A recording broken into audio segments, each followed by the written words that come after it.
بالله من الشيطان الرجيم بسم الله الرحمن الرحيم يا أيها الذين آمنوا اصبروا وصابروا ورابطوا صدق الله مولانا العظيم ভাইরা আমার সময় খুব সংক্ষিপ্ত আজকে বাংলাদেশে যে প্রেক্ষাপট তৈরি হয়েছে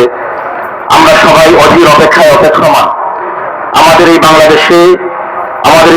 বাংলাদেশের পার্লামেন্টে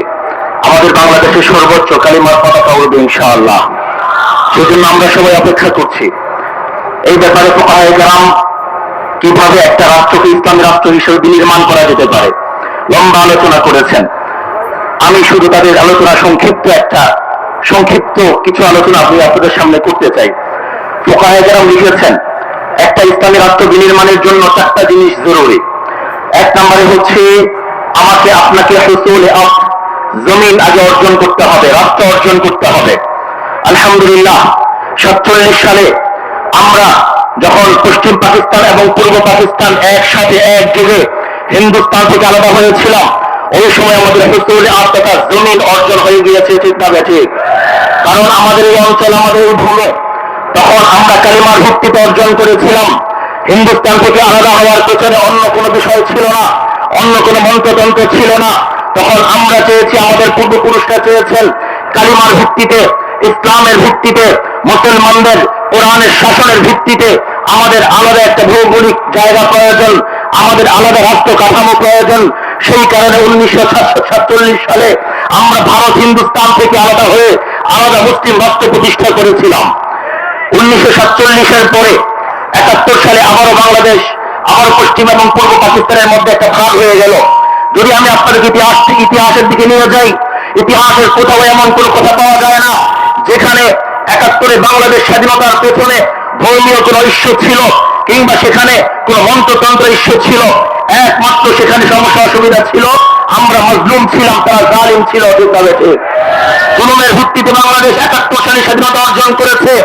আমরা হুসুল আরদ কিংবা জমিন অর্জন করেছিলাম 47-এ তখন থেকে আজ পর্যন্ত বাংলাদেশের দ্বিতীয় কোনো ধর্মীয় যুদ্ধ হয় নাই ইসলামের বিরুদ্ধে কালিমার বিরুদ্ধে আর কোনো যুদ্ধ ঘোষণা হয় নাই তার মানে হচ্ছে 1 নম্বর শর্ত আমরা পূরণ করেছি 47-এ আমরা জমিন পেয়ে গিয়েছি 2 নম্বরে আমাদের যেটা প্রয়োজন ফুকাহায়ে কেরাম লিখেছেন সেটা হচ্ছে আমাদের মধ্যে ইত্তেহাদ আল ইত্তেহাদ ওয়াল ইত্তিফাক বাইনাল মুমিনিন ওয়াল মুসলিমিন মুসলমানদের মধ্যে পারস্পরিক ঐক্য প্রয়োজন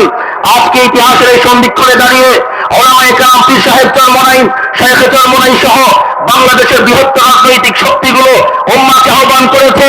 আসেন 54 বছর ধরে অনেক মন্ত্রতন্ত্র দেখেছেন আমরা এই অঞ্চলকে স্বাধীন করেছিলাম কালিমার ভিত্তিতে আমরা কালিমার ভিত্তিতে আমরা ঐক্যবদ্ধ হই আগামী বাংলাদেশকে কোরআনের বাংলাদেশ ইসলামের বাংলাদেশ হিসাবে গড়ার জন্য হাতে হাত রাখিয়ে ধরতে হবে ঐক্যের ডাক দিয়েছেন পীর সাহেব চরমনাইরা 2 নম্বর শর্ত এখন পাওয়া যাচ্ছে 3 নম্বর শর্ত হচ্ছে রব্বুল ইমাম ঐক্যবদ্ধভাবে আগামী বাংলাদেশে আগামী পার্লামেন্টে সংখ্যাগরিষ্ঠতা অর্জনের মাধ্যমে ব্যাপের মাধ্যমে ভোটের মাধ্যমে আমরা ক্ষমতায় গিয়ে রব্বুল ইমাম তথা শাসক নির্ধারণ করবো ইনশাআল্লাহ 3 নম্বর শর্ত পাওয়া যাবে তখন 4 নম্বর শর্ত হচ্ছে ভাইরামা তখন আমাদেরকে শরিয়ার বিধানগুলোকে বাস্তবায়ন করতে হবে এই যে আমরা কিছু 4টা শর্ত পাওয়া গেলে একটা রাষ্ট্রকে ইসলামী রাষ্ট্র বলা হয় আমরা যদি 4টা শর্ত পূরণ করতে পারি ইনশাআল্লাহ আগামীর বাংলাদেশ ইসলামের বাংলাদেশ হবে আগামীর বাংলাদেশ কোরআনের বাংলাদেশ হবে আগামীর বাংলাদেশ রাসূলের সুন্নাহর বাংলাদেশ হবে খুলাফায়ে রাশিদিনের বাংলাদেশ হবে সাহাবায়ে কেরামের বাংলাদেশ হবে ইনশাআল্লাহ ভাইরা আমার সর্বশেষ আরেকটা কথা বলে শেষ করতে চাই আমরা 24-এর গণঅভ্যুত্থানের পরে আমরা স্বপ্ন দেখেছিলাম এই রাষ্ট্রের যত আগাছা আছে সব পরিষ্কার হয়ে সুন্দর একটা রাষ্ট্র আমরা দেখতে পাবো আমাদের দীর্ঘদিনের মনে যে বাসনা যেই জন্য দীর্ঘ 54 বছর এই উম্মাহ রক্ত দিয়েছে ঘাম ঝরিয়েছে আজকে আমরা তার মূল্য চুকাতে পারবো 24-এর গণঅভ্যুত্থানের পরে নানা রকমের সংস্কারের কথা বলা হচ্ছে কিন্তু মৌলিকভাবে গত 54 বছর ধরে যেই জন্য উম্মাহ রক্ত দিয়েছে আমরা রক্ত দিয়েছি রাসূলের ইজ্জত রক্ষার জন্য আল্লাহ রাব্বুল আলামিনের ইজ্জত রক্ষার জন্য কোরআনের শাসন প্রতিষ্ঠা করার জন্য এই ব্যাপারে কোনো সংস্কার দেখা যাচ্ছে না আমরা কি বর্তমানে বলতে চাই মাননীয় প্রধান উপদেষ্টা আপনি সংস্কার করেন আমাদের মুখের আমাদের দিনের ভাষা বোঝার চেষ্টা করেন আমরা আপনাকে বলতে চাই সংস্কারের নামে কোনো প্রহসন চলবে না আগামী বাংলাদেশ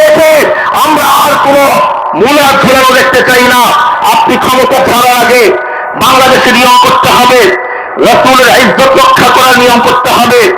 রাসূলের শানে যদি কেউ গুস্তাখি করে, আল্লাহ রাব্বুল আলামিনের শানে যদি কেউ গুস্তাখি করে, কোরআনের শানে যদি কেউ গুস্তাখি করে, ইসলামের কোন বিধান নিয়ে যদি কেউ গুস্তাখি করে, বাংলাদেশে তার আইন হতে হবে ফাঁসি। ঠিক বলেছে। পাশাপাশি কাদিয়ানী সহ কাদিয়ানীদেরকে রাষ্ট্রীয়ভাবে অমুসলিম ঘোষণা করে আইন বাংলাদেশে পাস করতে হবে। একটা স্লোগান দিতে চাই, পারবেন ইনশাআল্লাহ? কাফের কাফের কাদিয়ানীরা কাফের, কাফের কাফের কাদিয়ানীরা কাফের, কাফের কাফের।